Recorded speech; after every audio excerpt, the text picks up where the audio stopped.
Мен дұрыс әңгіме айттым. Мен құрбымды ойлап тұрдым. Еркектерге не? Иә. Сөйтті сосын айттым, мақұл дедім. Егер де сендер мен сезіммен тұрсаңдар дедім. Дархан дедім.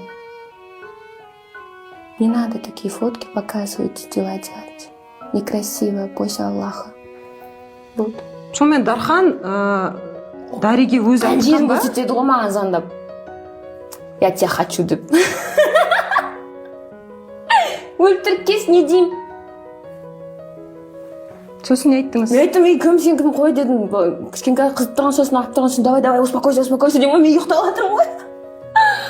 Ұйықтап жатқан адамға андай видео ма? Видео звонок па? Видео ғой, иә. Сосын дедім да. Көріп үлгердіңіз ба?